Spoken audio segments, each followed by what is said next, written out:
Later this week, the UN is going to hold a, quote, summit for the future.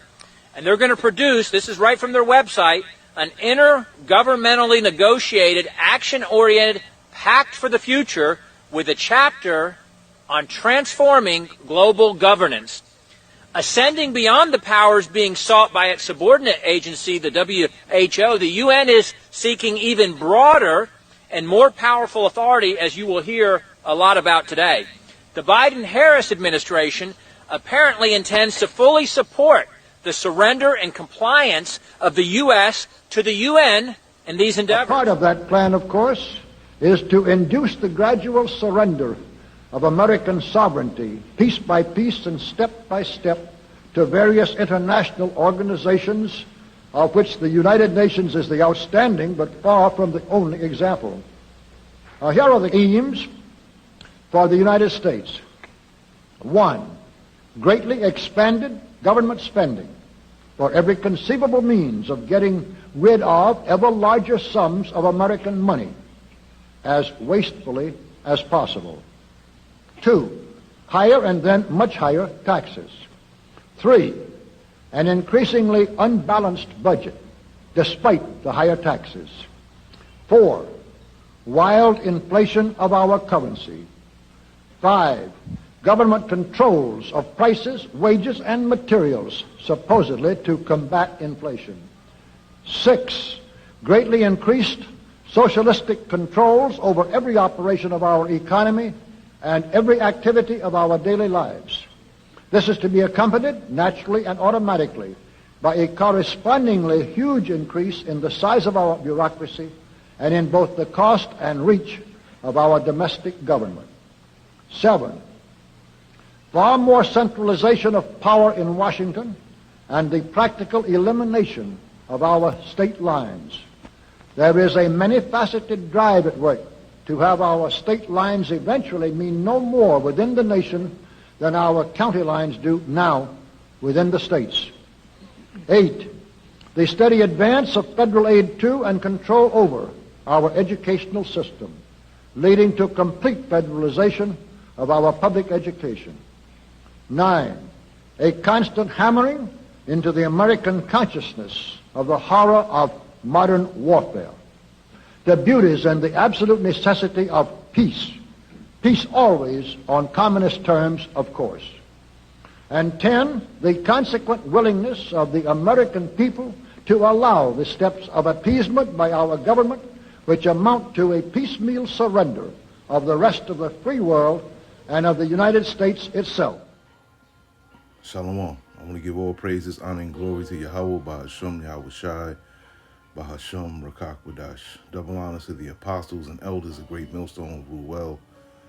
Peace and salutations to the elect, and much respect to the brothers pushing his word in the four winds of the earth.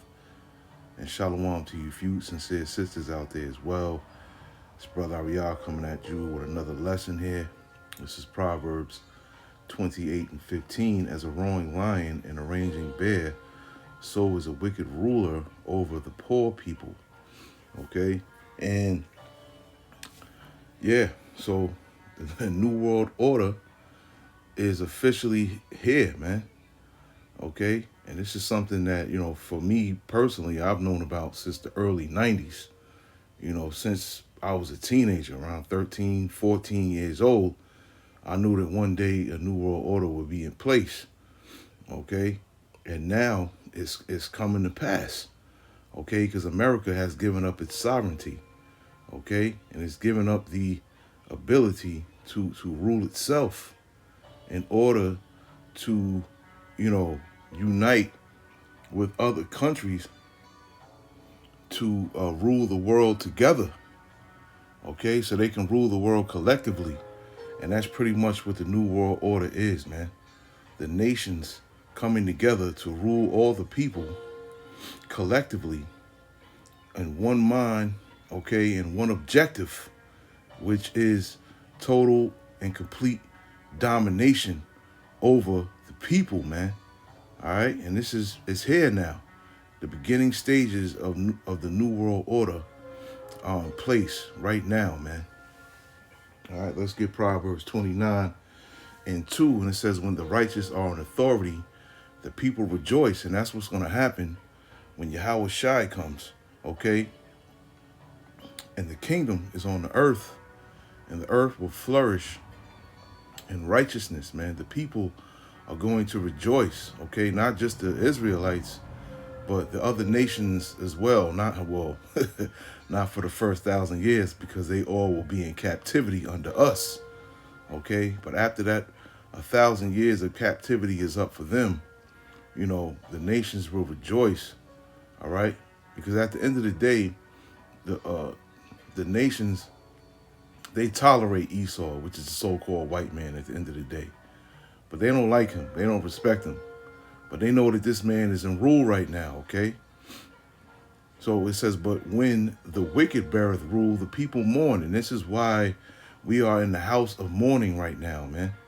Okay? It's not a time to be in a house of feasting or a house of celebration. Okay? This is why we're mourning right now, because we know that the wicked beareth rule and rule the earth right now. All right? This is Job. I'll go to Job 9:24, right? And it says the earth is given into the hand of the wicked. Okay, given by who? Okay, given the earth was given into the hand of the wicked by the Heavenly Father at the end of the day. And he covered the faces of the judges thereof, if not, where and who is he? Okay, so this is who is ruling the world right now. And we're seeing it right before our faces, man. Soon they're going to be taking away people's so-called liberties and freedoms, man. But us, we're in the know, we're enlightened, we're awakened, our eyes are open. We know there's no such thing as freedom, okay, when we're under the rule of the wicked, man. All right, everything is controlled. And one thing that is controlled is the mind, okay? That's what the government means, man. To govern is to control, okay? And meaning mental, okay? Put those together, mind, control at the end of the day, man. And for the masses, you know, that's what's going on, man. The government is controlling the minds of the people, all right? Not here and just in Babylon the Great, but all over the world, man. Okay, but you're seeing in small sections of the earth where people are rebelling against wicked governments, and that's soon going to come here as well. It's especially when they start trying to implement a whole bunch of bullshit that we know is coming, man. It's a straight up totalitarian, Luciferian rule and laws that are about to be set in place, man. Let me get let's get Job 20. I'll just go here real quick. That's their main objective, man. They want to control everything, man. They want it all. It's Job 20 and 15. Matter of fact, yeah, I just started 15. It says, he hath swallowed down riches, and he shall vomit them up again. The Most High shall cast them out of his belly, and he shall suck the poison of asp. The viper's tongue shall slay him, and he shall not see the rivers, the floods, the brooks of honey and butter. Okay? Meaning, you know, the riches, man. That which he labored for shall he restore, and shall not swallow it down. According to his substance shall the restitution be, and he shall not rejoice therein. Because, you know, the things that this devil has fought for and murdered and lied to steal from everyone on the earth, okay, he's going to have to give all of that back. And this is what it's talking about. He will not, and he shall not rejoice therein. He's not going to be happy about having to do so. Okay, but this is something, this is a future prophecy here where he's going to have to do it. Okay, he's no longer going to be the top man in the earth. He's going to be what he was made to be from the beginning, a base man. Okay, meaning the lowest of the low. And it says, because he hath oppressed and hath forsaken the poor, because he hath violently taken away an house which he builded not, surely he shall not feel quietness in his belly. He shall not save of that which he desired. There shall none of his meat be left. Therefore shall no man look for his goods. In the fullness of his sufficiency he shall be in straits, and every hand of the wicked shall come upon him. Every hand of the wicked, meaning all these other nations, man, are going to come upon him at some point in time. Now it looks like it's total world domination by all of these countries joining the New World Order and coming together, okay, as a cohesive unit to rule the world under a one world government, okay? But soon that's going to be broken up by the Lord, man. The Lord is going to put a monkey wrench in that whole plan right there, man. Okay, and it says, when he is about to fill his belly, the Most High shall cast the fury of his wrath upon him, and shall rain it upon him while he is eating. There goes the monkey wrench right there.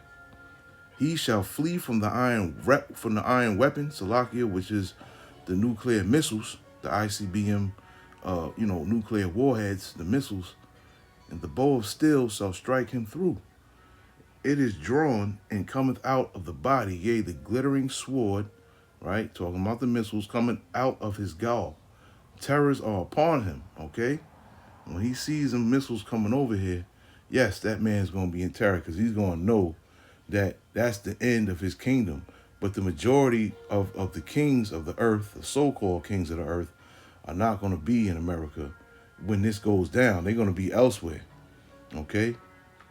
And it says, all darkness shall be hid in his secret places, a fire not blown shall consume him. It shall go ill with him that is left in his tabernacle, okay? Meaning the 2/3 of our people and anyone else that's left alive here in Babylon the Great, it will go ill with him, okay, that is left here in his tabernacle. Why? Because it's going to be destroyed by the missiles and they're going to burn the hell up, man. Okay, the heaven shall reveal his iniquity, right?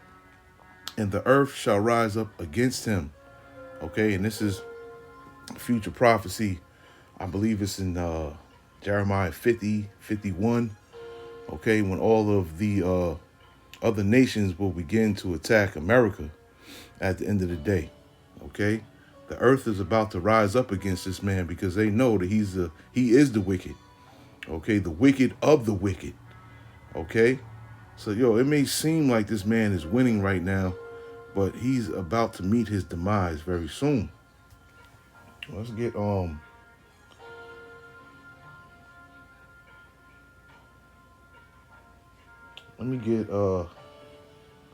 let's get Proverbs. Let me see here. I want Proverbs. Matter of fact, let me go to 4 real quick. Let me read that. Okay, yeah, we can read that. Starting at the 4th verse. Okay, knowest thou not this of old, since man was placed upon the earth, that the triumphing of the wicked is short, and the joy of the hypocrite but for a moment. Though his excellency mount up to the clouds, and his head reach unto the clouds.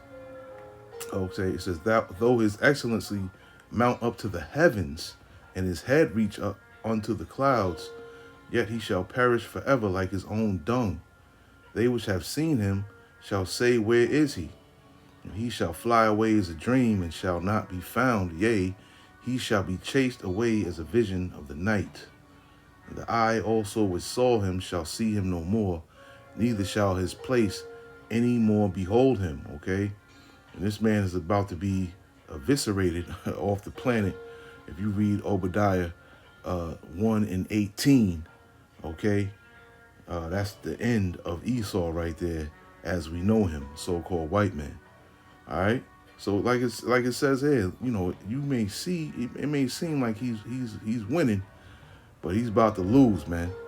Okay, he's about to lose in a real profound way. Let's get Proverbs 17:5. Let's get Proverbs 17:5 real quick.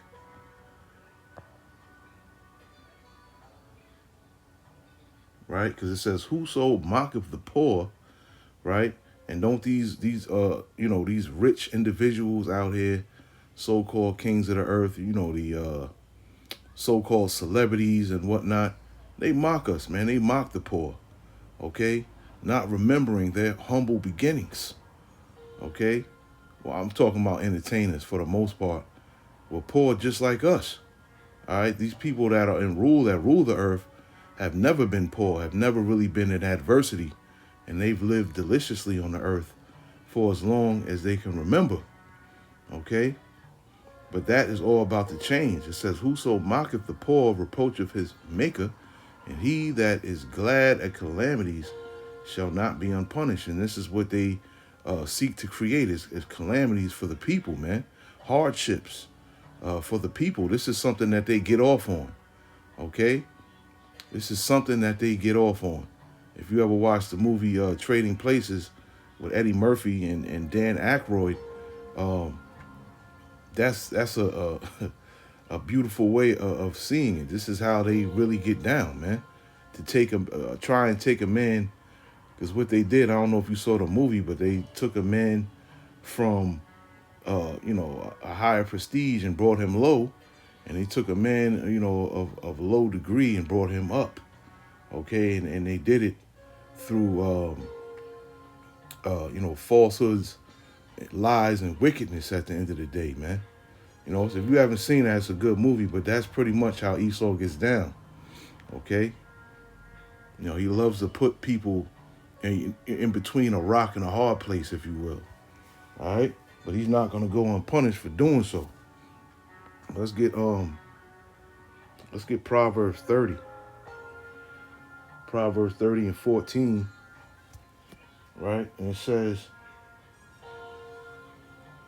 there is a generation whose teeth are as swords, and their jaw teeth as knives, to devour the poor from off the earth, and the needy from among men. Okay? That speaks for itself right there, man.